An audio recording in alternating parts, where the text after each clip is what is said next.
1. Sarah Marie Johnson. Sarah Marie Johnson was 16 years old, a high school sophomore in Bellevue, Idaho, when the private tensions of an ordinary-seeming household exploded into tragedy. Friends knew her as a spirited teen chafing at rules, the daughter of Alan and Diane Johnson, a well-regarded local couple. At home, arguments over independence and a forbidden relationship with an older boyfriend had been intensifying, turning typical teenage pushback into something darker, more secretive, and volatile. Those conflicts became the emotional fuse. Prosecutors later argued that the friction over the boyfriend, an adult man the parents would not accept, fed a growing defiance. In the months leading up to the killings, Johnson's stories about where she had been and what she was doing shifted and contradicted themselves. To outsiders, it looked like teenage rebellion. Inside the home, it was a pattern of escalating deception that set the stage for an unthinkable act. In the early morning hours of early September, 2003 shots rang out inside the Johnson residence. Diane was attacked as she lay in bed. Alan was shot near the master bathroom. Johnson ran to a neighbor for help and, in various accounts to authorities, told conflicting versions of what she had seen and heard. Investigators quickly focused on the guest house tenant's rifle and on a trail of physical evidence tied to Johnson, a robe and gloves discarded in the trash, a glove and ammunition magazine hidden in her bedroom, and DNA that connected her to the cleanup effort. The picture that emerged was of a planned parricide followed by a staged dash for help. Detectives built their case through forensics and Johnson's own statements. A jury later convicted her of killing both parents. After sentencing to life without the possibility of parole, Johnson pursued years of appeals and post-conviction petitions, claiming ineffective assistance of counsel and seeking additional DNA testing. Idaho's High Court upheld the convictions and later affirmed the dismissal of her successive petition. Today, state prison records list her as incarcerated at the Pocatello Women's Correctional Center. The case drew intense local and national attention, with the community mourning a couple described as generous and grounded while struggling to comprehend a daughter's betrayal. Experts who reviewed the record have described a classic blend of adolescent impulsivity, romantic fixation, and fear of losing control over a relationship risk factors that in a stressed family system can distort judgment catastrophically. Whatever the psychology, the law found intent and responsibility. Johnson's crimes extinguished 2 lives and shattered an extended family, and the courts concluded that accountability had to match the harm. Parole boards will not revisit that judgment. The sentence speaks for itself. In remembering Alan and Diane Johnson, the emphasis belongs on their lives, and on the warning their story carries unchecked defiance. Secrecy and rage can coalesce into violence, and when that line is crossed, the consequence is permanent.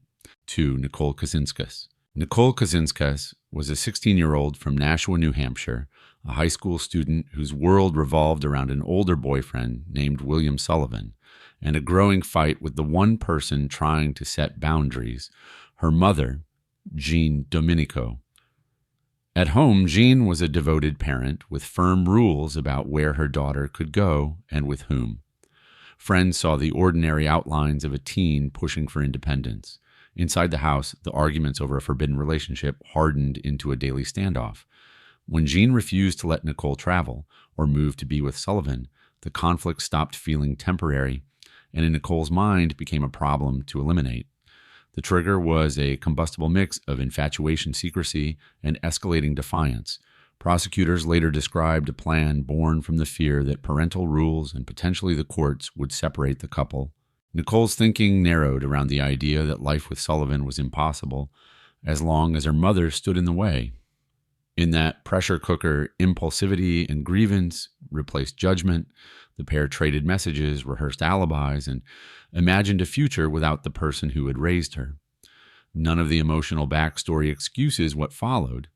It only explains how a teenager enthralled by an older partner's influence could decide to cross an irreversible line. On an August evening in the early 2000s, inside the family's Nashua home, the plan turned into a killing. Sullivan attacked Jean after she returned from work. Nicole was not in the room. She had placed herself nearby at a convenience store across the way, the kind of detail investigators would later emphasize as proof of coordination. Afterwards, she went back into the house and, by her own admission in court records and reporting, stepped over her mother's body to fetch a cloth and help clean. The pair discarded evidence in different locations and even went to a mall to buy fresh clothing, behavior that prosecutors said reflected calculation rather than panic. Detectives quickly focused on the couple. Physical evidence, their movements that night, and their shifting statements closed the investigative gap. Nicole pleaded guilty to second-degree murder and conspiracy to commit first-degree murder and testified against Sullivan, who was convicted of first-degree murder. A judge sentenced her to a decades-long term in state prison. Years later, after sustained rehabilitation efforts and a court order suspending the remainder of her sentence, the parole board granted her release with strict conditions. Sullivan remains imprisoned for life. The public response mixed sorrow and anger. Jean's family told the court that a loving sister, mother, and fiancé had been stolen, and that planning the crime made Nicole morally inseparable from the violence itself. The psychological picture that emerges is familiar to experts who study adolescent parricide, a young person wrapped in an intense romance, primed by immaturity, to see a parent's limits as existential threats and swayed by an older partner's dominance. Trauma and manipulation can distort choices, but they do not erase responsibility. Judges in this case repeatedly underscored that point, noting Nicole's planning role and her later acceptance of guilt, while also recognizing that as a teen she was legally different from an adult. The law's answer combined accountability with the possibility of supervised reintegration, but its moral judgment never wavered.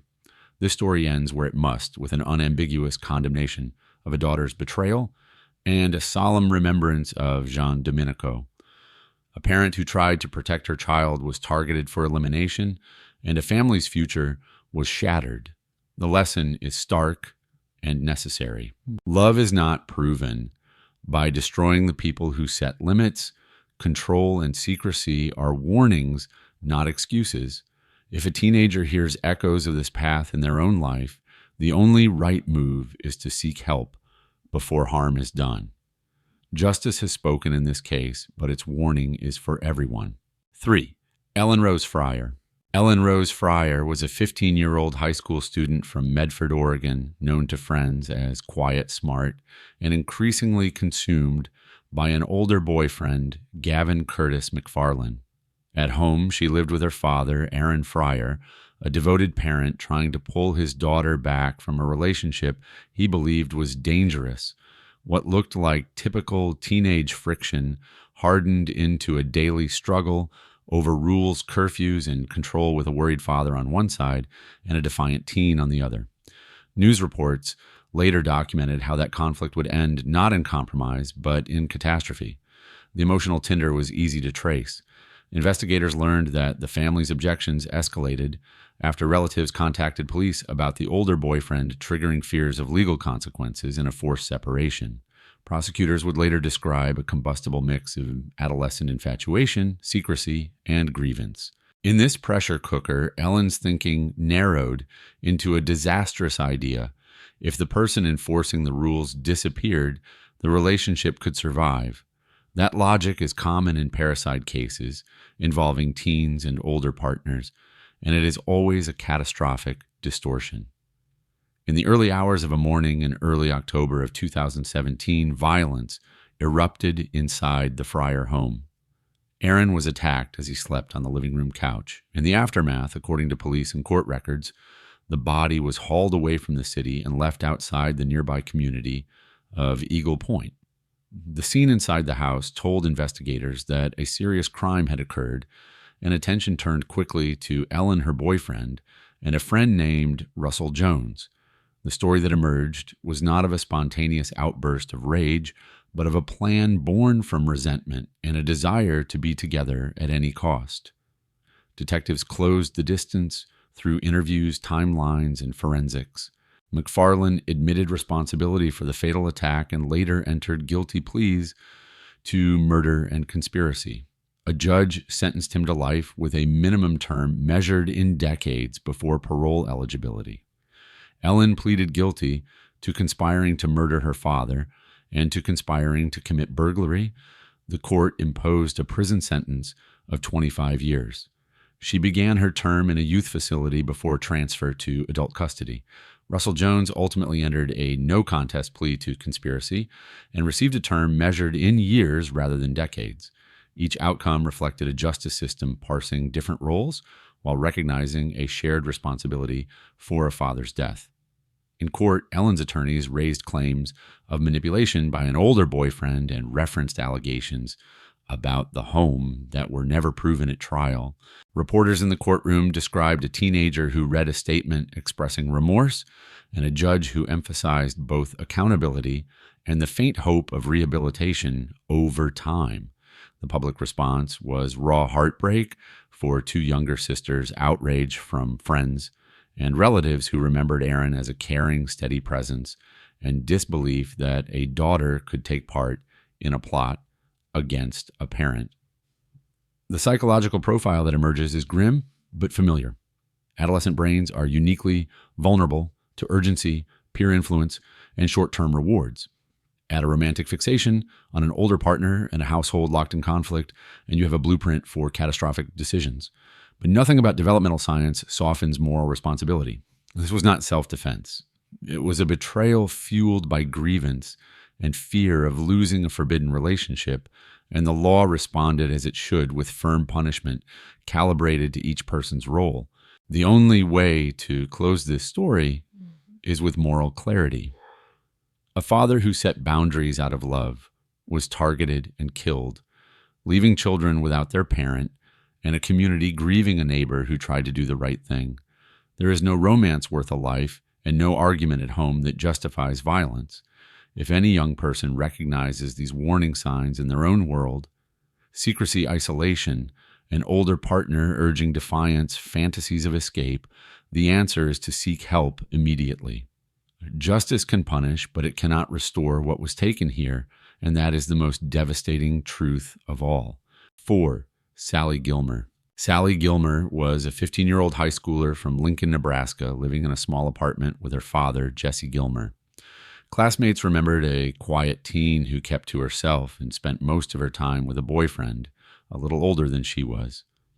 At home, the boundaries were familiar ones: school first house rules, no late nights, and a father trying to keep his daughter safe.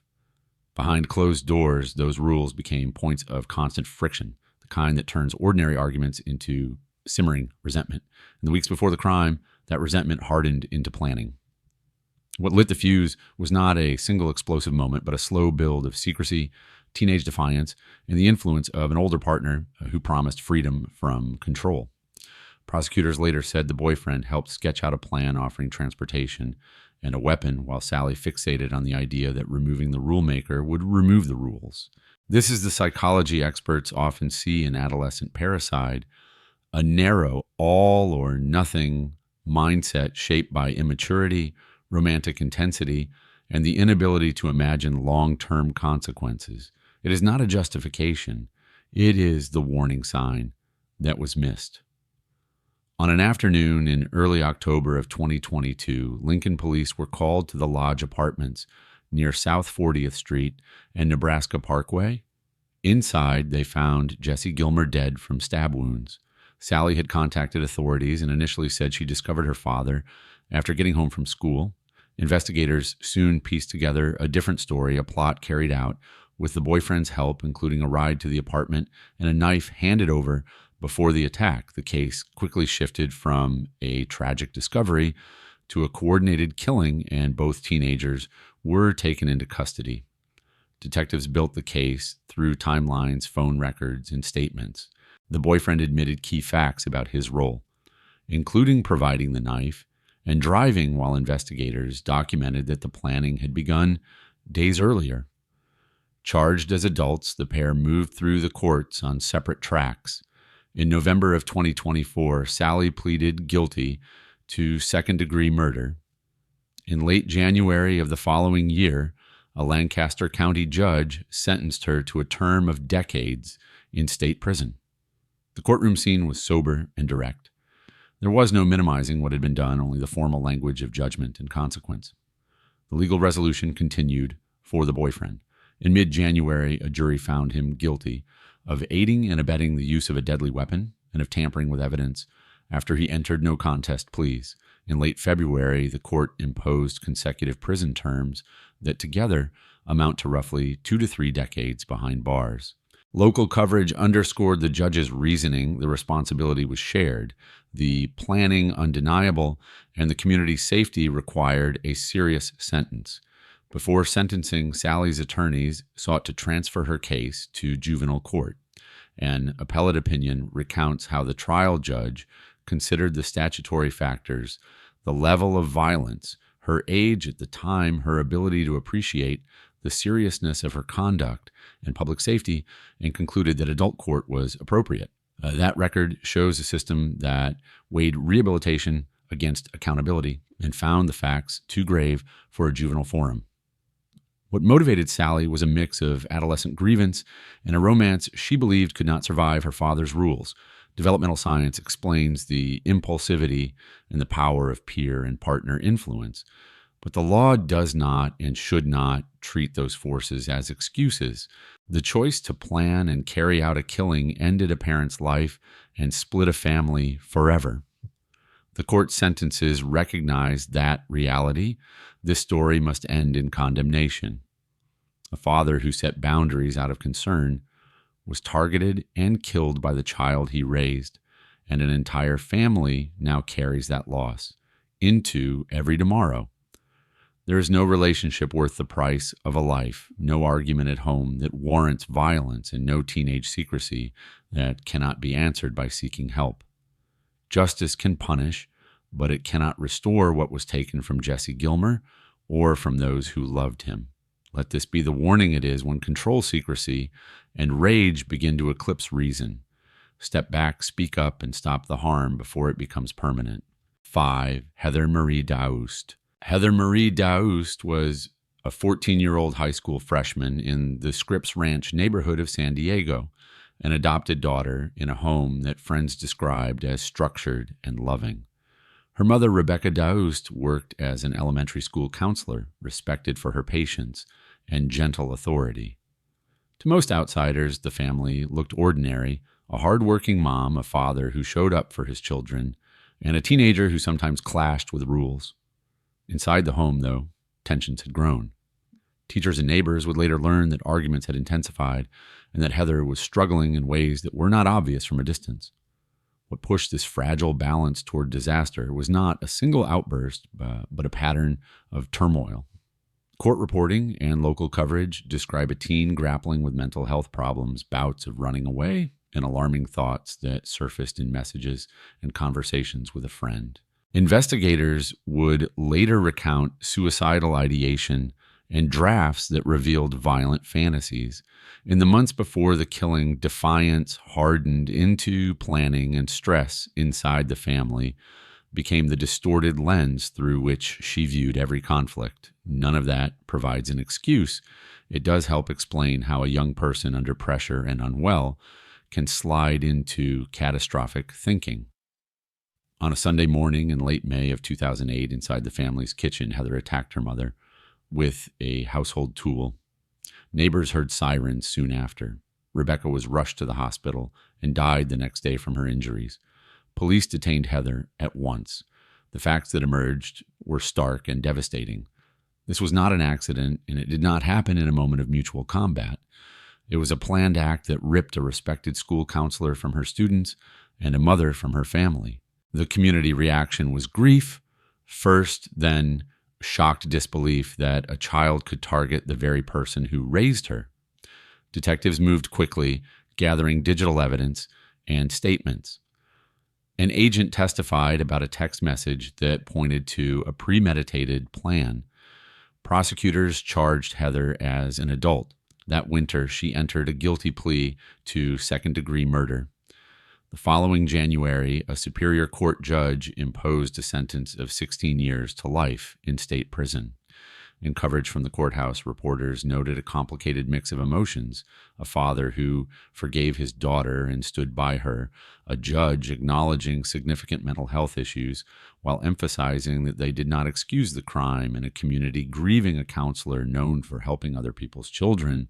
Her psychological profile, as described in open court and in subsequent reporting, reflects a convergence that experts warn about in adolescent violence: untreated or undertreated mental illness, escalating family conflict, access to means, and a teen's limited capacity to imagine long-term consequences.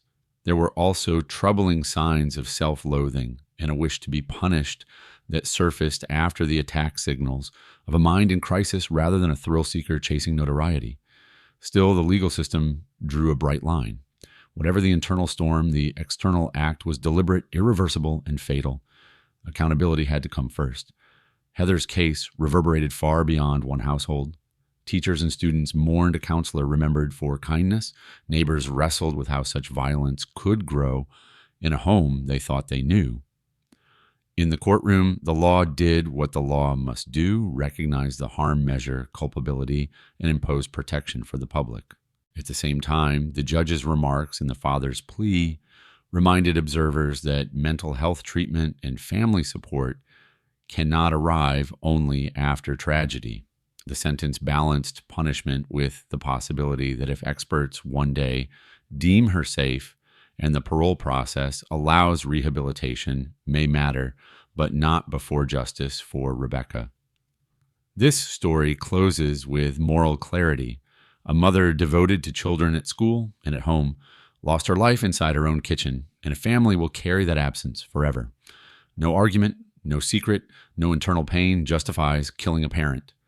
If you hear echoes of this spiral in your own life, mounting rage, isolation talk of violence, or the belief that removing a person will remove a problem, step back and speak up. Ask for help. Tell a teacher, call for support. Justice can punish, but it cannot restore the life that was taken from Rebecca Daust or heal the hole left in her community. Remember her. Condemn the act and choose intervention long before harm becomes permanent. 6. Tess Damm. Tess Damm was a high school student in Lafayette, Colorado, a teenager who moved through the world with a mixture of volatility and charm that worried adults but did not at first alarm them. At home, she lived with her mother, Linda Damm, a single parent described as struggling yet determined to keep her daughter safe. Friends noticed the familiar marks of conflict between a rule-setting parent and a teen testing those limits, and they also saw Tess increasingly attached to an older boyfriend, Brian Grove. What looked like ordinary turmoil from the outside was hardening inside that house into secrecy, resentment, and a plan that no one should ever call ordinary. The pressures that pushed this family toward tragedy did not arrive in a single burst. There were accusations of neglect and volatility inside the home, combative exchanges, and a romance that intensified the daughter's defiance. Prosecutors later argued that Tess embraced an all-or-nothing story about freedom, one in which a parent's rules were not temporary obstacles, but existential threats. Developmental science helps explain how an adolescent mind primed for urgency, reward, and peer influence can be captured by that story. It does not excuse what followed. It only illuminates the narrow tunnel through which she started to see every choice. In the winter of 2007, inside Linda Damm's Lafayette home, the plan turned into a killing. Investigators would later say that Tess directed her boyfriend and that he delivered the fatal attack. In the aftermath, the body was hidden in the trunk of Linda's car, and the teens flailed through a series of unbelievable decisions, living in the house as if nothing had happened, using Linda's bank card and making clumsy attempts to discard evidence before abandoning those efforts. It was a grim sequence of acts that compounded the original crime and left a community reeling as the facts came to light. The investigation moved quickly once an anonymous tip brought officers to the home. Detectives recovered the body and, with statements, timelines, and financial records, built a case that showed planning rather than panic. Brian Grove entered a guilty plea to second-degree murder and received a decades-long sentence in state prison. Tess Damm pleaded guilty to second-degree murder as well as solicitation, and a judge imposed a term of more than 2 decades, ordering initial years in youth custody, followed by transfer to adult prison. In the years that followed, she appeared before the parole board. Coverage documented her remorse letter, and subsequent reporting indicated a release to parole under supervision. The case never lost its sting for Linda's family or for the city that watched a mother vanish and a daughter face the consequences. The psychological portrait that emerges is painfully familiar. In parricide cases, driven by a teen's alliance with an older partner, grievance, and infatuation, combining with immaturity, producing a logic in which removing the rule giver means winning back control. Some courtroom narratives reference turmoil in the home. Others emphasized manipulation by the boyfriend. Experts caution that both things can be true and still fall miles short of justification. What matters to the law and to the people who loved Linda is intent and harm. Here, the intent to end a parent's life was proved, and the harm cannot be undone. There's only one way to close this story, and it is with moral clarity. A mother who tried imperfectly and persistently to raise her child was targeted and killed, and the shockwaves will extend through every birthday missed and every empty chair at every holiday. No argument at home, no secret romance, no adolescent storm turns a parent into an enemy to be eliminated. When secrecy, isolation, and rage start to sound like solutions, that is the moment to ask for help from a teacher, a counselor, a neighbor, anyone, before a choice becomes a life sentence and a family's grief. Justice answered in this case, but justice cannot bring Linda Damm back. The only honor we can pay to her memory is to condemn the act without hesitation and to intervene earlier when we see its warning signs. 7. Callie Lynn Frier. Callie Lynn Frier was a 15-year-old high schooler from Guthrie, Oklahoma, living with her father, Louis Frier, a proud single dad known as steady and involved. Friends saw a teenager pushing boundaries, quick to defy curfews, and increasingly attached to an older man who drifted between couches and odd jobs. At home, the rules were simple and clear, and the arguments about them were frequent. When Louis learned about the relationship and moved to shut it down, what had been ordinary friction hardened into something far more dangerous. The emotional triggers formed a pattern seen too often in parricide cases involving teens and older partners' infatuation, secrecy, and a rising belief that parental boundaries are existential threats. Prosecutors later said the boyfriend, Jerry Childs, sometimes reported as Jay was older, married, and susceptible to promises of a new life if the obstacle disappeared. Investigators would hear about a fabricated pregnancy and about diary pages filled with anger toward Louis. Those details do not excuse anything. They sketch the tunnel vision that took hold of a teenager who convinced herself there was only one way to keep the relationship alive. In mid-May of 2010, police officers arrived at the Frier home after Kaylee phoned 911, sounding frantic. Inside, they found Louis dead in his bedroom. There were no signs of forced entry. His car was gone. Kaylee said she had been asleep and discovered the scene that morning. Very quickly, agents began to suspect something else. Friends told them about the older boyfriend. A nearby acquaintance said he had called from Crossroads Mall. When officers located him, he changed stories, then admitted being at the house before dawn and driving away in Louis' car. Phone records later described in court showed calls between Kaylee and the boyfriend shortly before she dialed 911. The narrative shifted from tragic discovery to planned ambush. Detectives and prosecutors rebuilt the night step by step. According to trial testimony, Kaylee had shown the boyfriend how to enter, where to find a kitchen knife, and how to flee afterward. She allegedly promised they would reunite with her mother once the deed was done. Investigators found the car abandoned in the Oklahoma City area and documented that Kallie's phone was in use during the night. The boyfriend eventually pleaded guilty in exchange for testifying. Kaylee was tried as an adult convicted of first-degree murder and sentenced to life with the possibility of parole. Local coverage emphasized that the jury heard about planning phone activity and shifting statements and concluded this was not panic, but a deliberate plot. The public response mixed heartbreak and anger.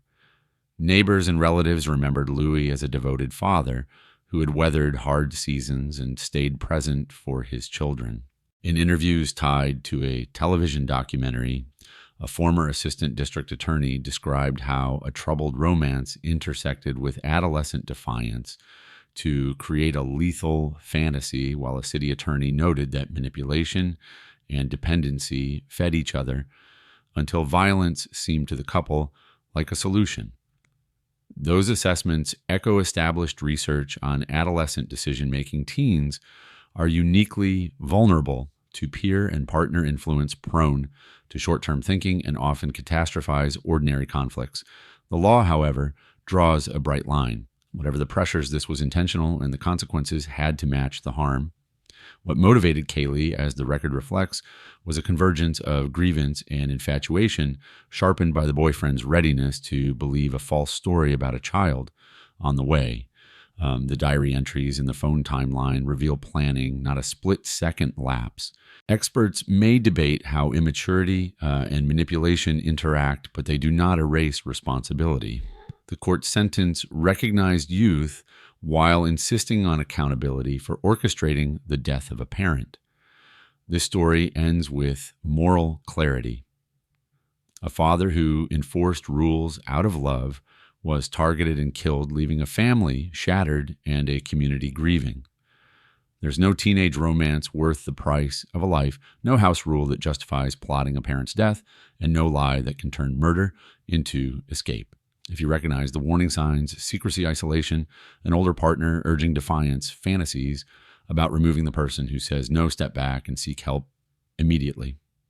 Call a counselor, a teacher, a trusted adult. Justice is spoken here, but justice cannot restore Louis Frier. The obligation the rest of us share is to condemn this act without hesitation and to intervene long before another family faces a loss that cannot be repaired. 8. Erin Michelle Caffey. Erin Michelle Caffey was a 16-year-old high school student from the small East Texas community near Alba, the eldest child of Terry and Penny Caffey, and big sister to Matthew and Tyler. To neighbors and church friends, she seemed like a typical teen with a sweet voice in the choir and a boyfriend who had quickly become the center of her world.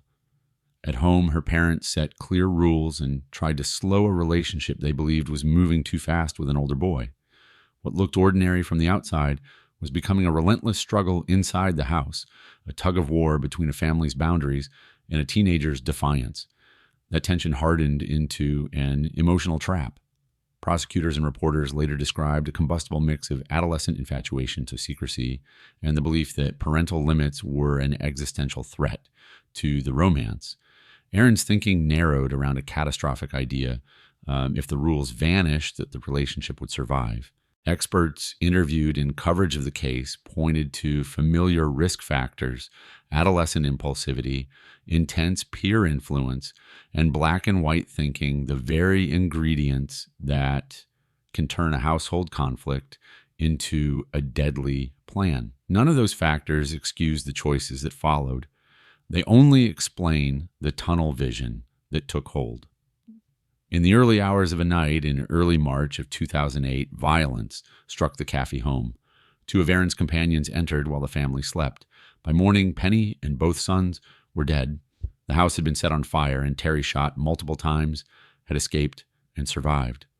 The lone family member not inside that burning home was Erin.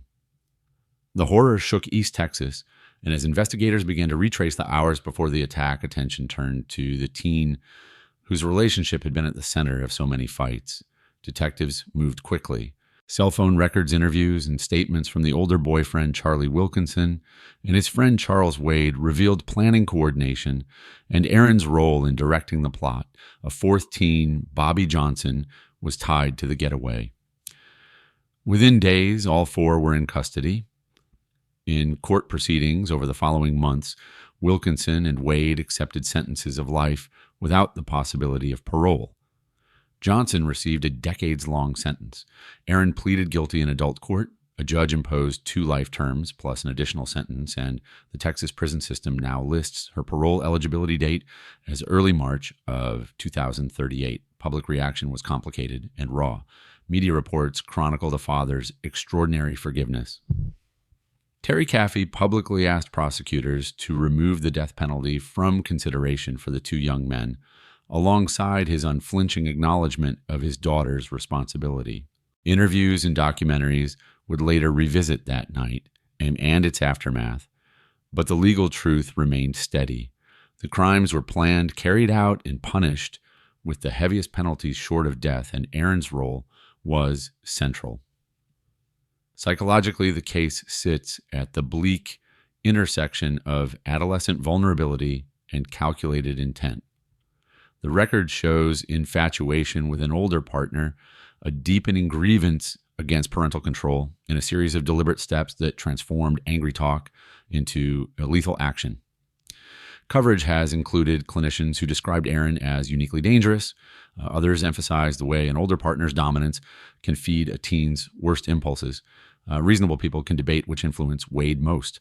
The law's position is clearer. Whatever the pressures, she chose to set the plan in motion, and 3 family members lost their lives as a result. This story demands a firm moral closing. Penny Caffey was a devoted mother and school volunteer. Matthew and Tyler were boys with entire futures ahead of them. A father still carries scars that medicine cannot see.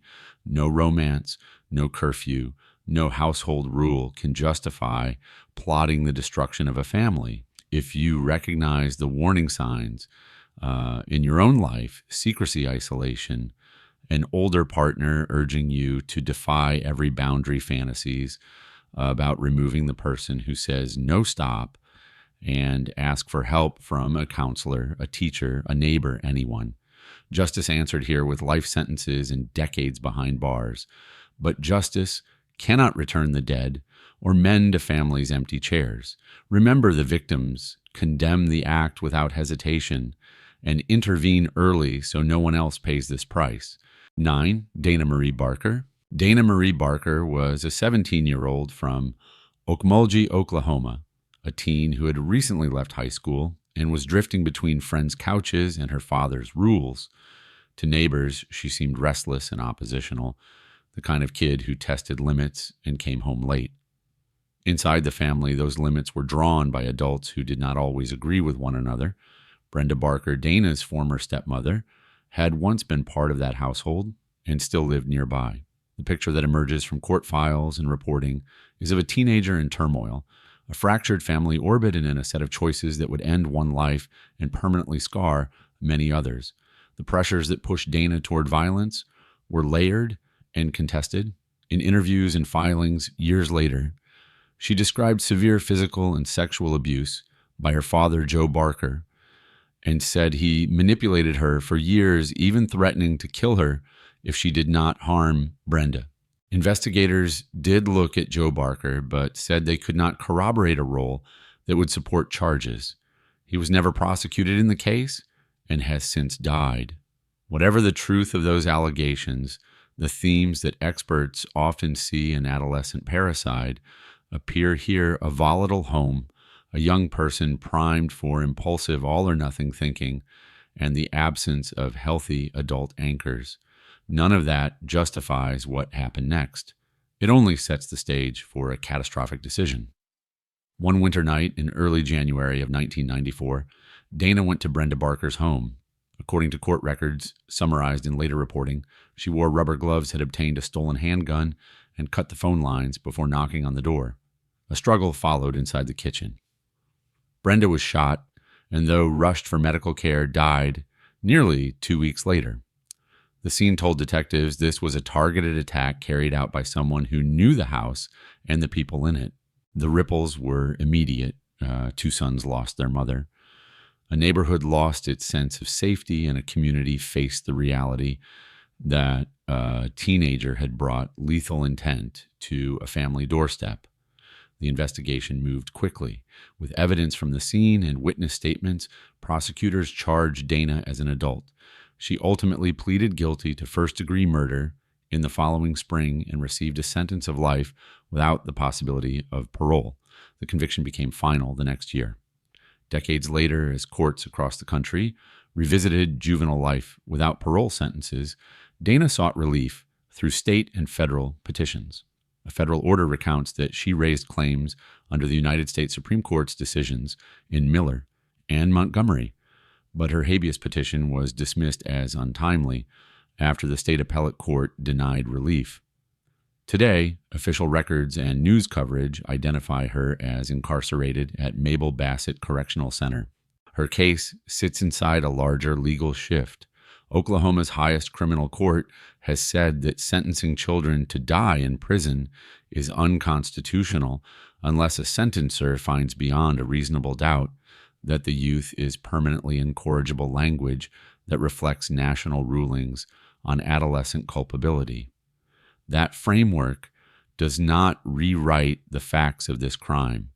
It simply recognizes that youth is relevant at sentencing even when the harm is beyond repair. Psychologically, the story that emerges is of a teen shaped by alleged abuse fear and grievance, then funneled by immaturity into a plan that pretended violence could solve a family conflict. The record includes claims that Joe Barker groomed and pressured his daughter.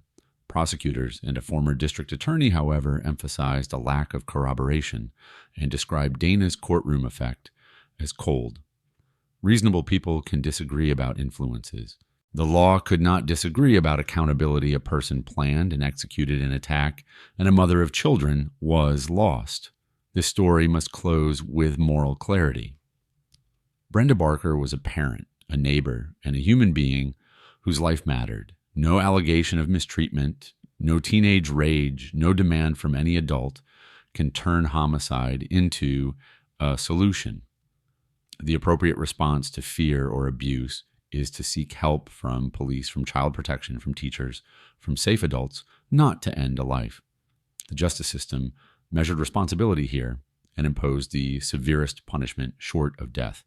That sentence cannot restore what was taken, but it stands as a warning. When secrecy, coercion, and anger begin to drown out reason, step back and speak up before the harm becomes permanent. 10. Alyssa Barrett. Alyssa Barrett was a 17-year-old high school student from Crown Point, Indiana, the daughter of DeCarroll Deloney Kane, a United Airlines flight attendant known for kindness and reliability.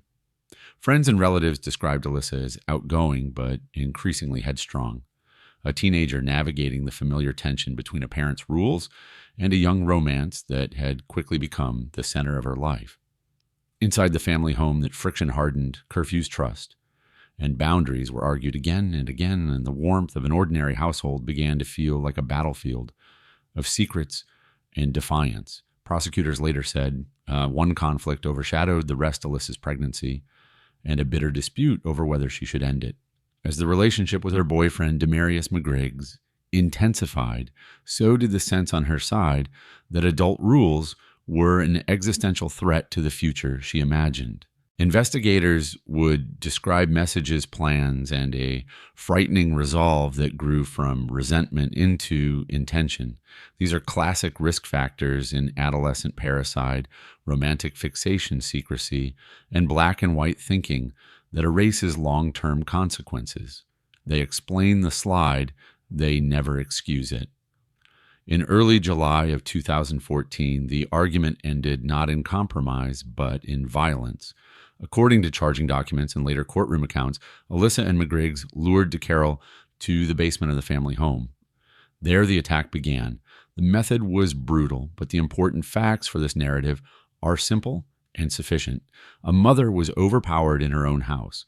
Her body was later placed in the trunk of her car and abandoned in a wooded area outside Gary, where authorities recovered it days later. The sight devastated colleagues who had expected DeCarroll at work and shattered a community that had hoped she was merely missing. Detectives moved fast. They traced movements, interviewed friends, and compared stories. Contradictions mounted. McGriggs shifted explanations before admitting his involvement, and physical evidence undercut any claim of panic or accident. Alyssa was arrested within weeks and charged as an adult. In time, she pleaded guilty to murder. A Lake Superior Court judge imposed a sentence of 50 years. McGriggs later accepted a plea for his role and received a 40-year term. The legal record is stark in its clarity, planning, participation, and accountability. The public response, especially from DeCarroll's family, combined grief with a determination that the sentence reflect the magnitude of the betrayal. At sentencing, the portrait that emerged was complicated but not exculpatory. Family members acknowledged Alyssa's better moments and spoke of love that had not vanished, even as they asked how a daughter could orchestrate harm against the woman who raised her.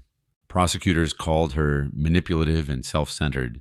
Defense counsel pointed to youth instability and mental health concerns. Experts who study adolescent decision-making see a familiar convergence: immature judgment, a powerful older partner, a pregnancy crisis, and the catastrophic belief that removing a rule giver will remove the rules. Courts can weigh those factors when they decide punishment. They cannot allow them to erase responsibility for a deliberate killing. The motivations, as shown by the record, were grievance and control. A teenager convinced that a parent stood between her and the life she wanted, and a boyfriend willing to act on that grievance. Beyond the headlines, the psychology is bleakly simple. Adolescents are susceptible to urgency and influence, paired with secrecy and anger that susceptibility can harden into a plan. But law and morality draw a bright line.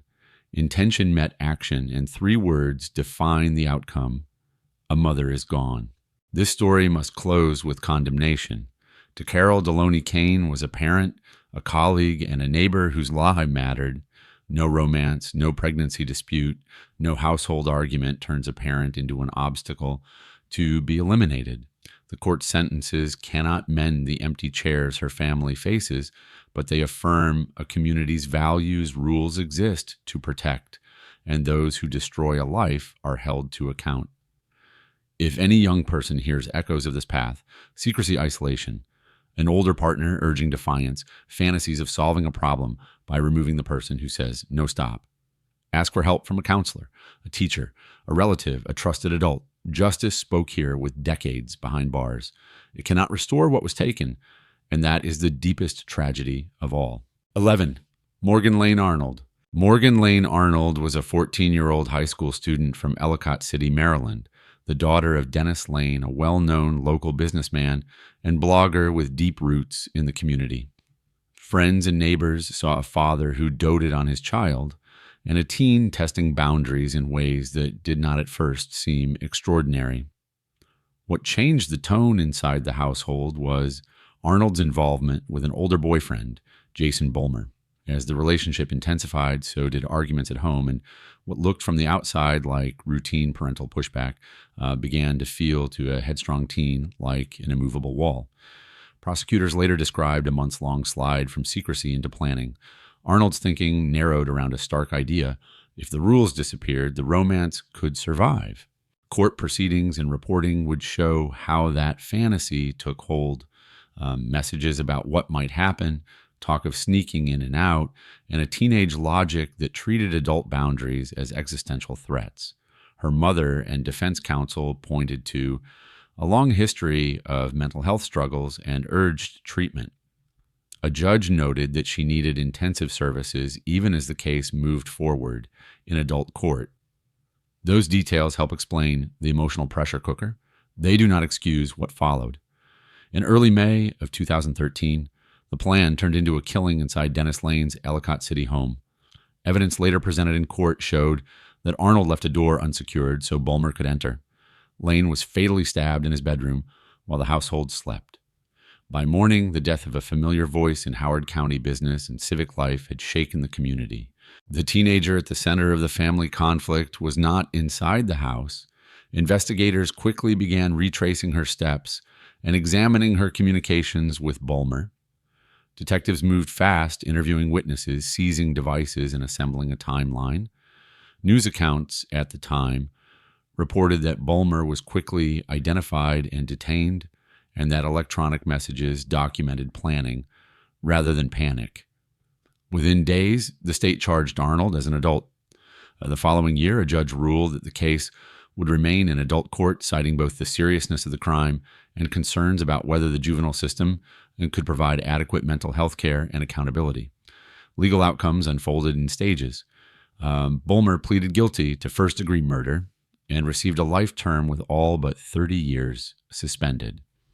Arnold later pleaded guilty to first-degree murder as well. In late January of 2016, a Howard County judge imposed a life sentence, suspending all but 30 years, and ordered that she serve a lengthy period of supervised probation if she is ever released.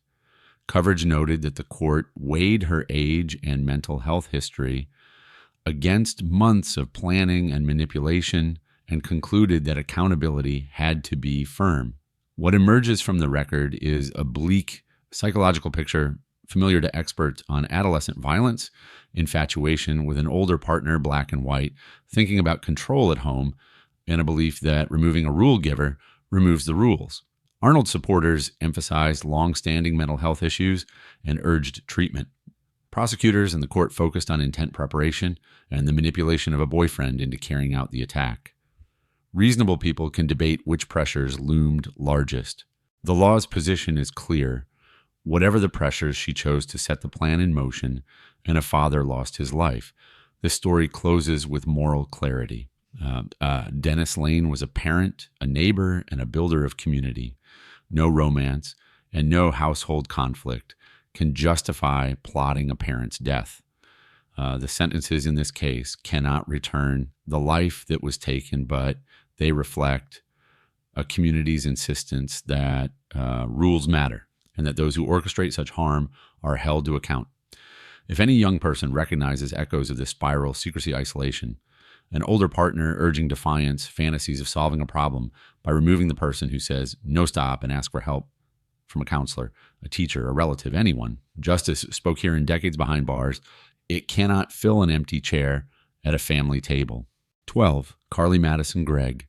Carly Madison Gregg was a 14-year-old high school freshman from Rankin County, Mississippi, the daughter of Ashley Smiley, a math teacher known for steady patience and a calm classroom presence. Friends and neighbors saw an ordinary teen orbiting a busy school, a blended family, and a mother who expected honesty and effort. At home, that picture had begun to fray. Gregg's world narrowed around secrecy, late-night messages, and an older friendship circle that worried the adults.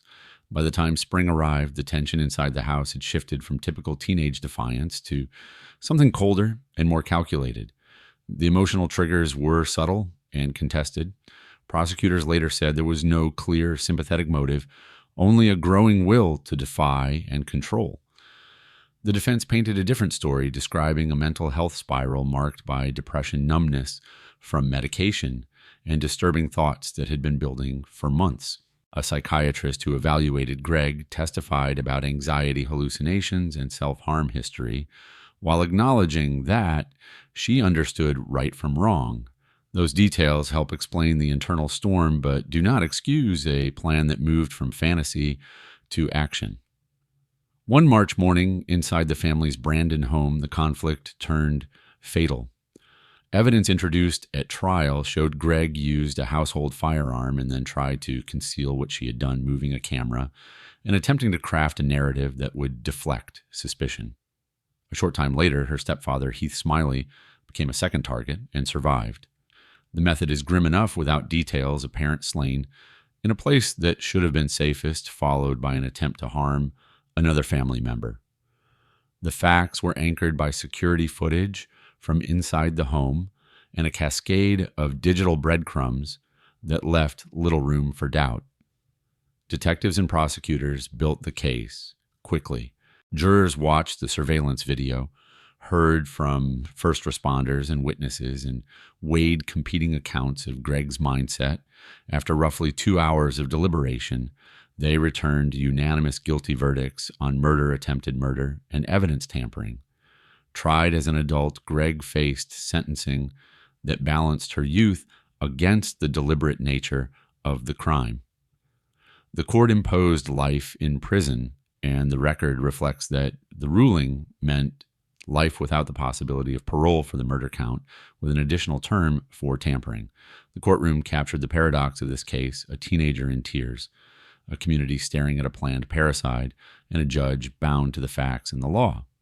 The psychological profile that emerges is bleakly familiar in adolescent violence, black and white, thinking a drive for control and the intoxicating belief that removing a rule giver removes the rules. Experts caution that mental illness and medication effects can cloud judgment. Prosecutors emphasize the months of planning, the manipulation of narratives, and the absence of remorse in crucial moments.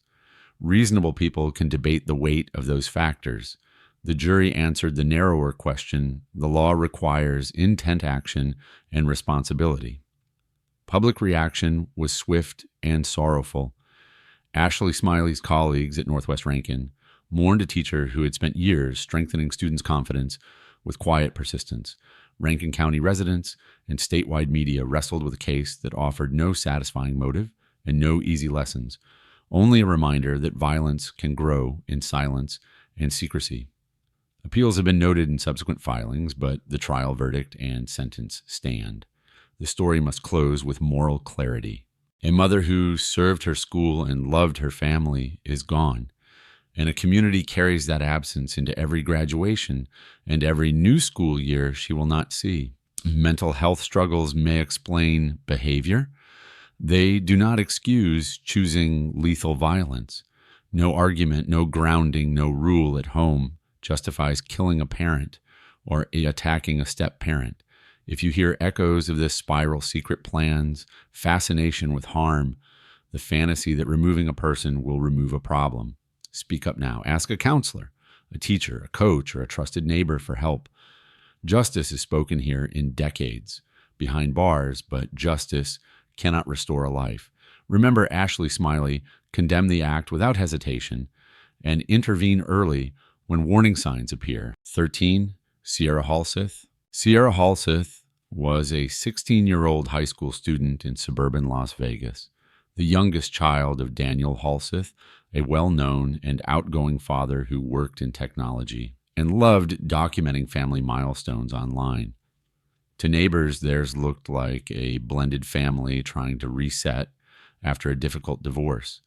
Inside that home, though, arguments over boundaries and a new relationship were escalating. Sierra had begun seeing an older boyfriend, Erin Guerrero, and the friction around that romance turned her teenage world into a pressure cooker that few adults around her fully understood. What pushed this household toward catastrophe emerged later in court filings and local reporting: a bitter custody fight, repeated runaways, in a relationship that had become all-consuming. Judges and therapists had already warned that the situation was volatile. Friends said the pair talked constantly about running away together. Prosecutors would eventually argue that Sierra's thinking narrowed into black and white choices, either total freedom with her boyfriend or a life controlled by parental rules.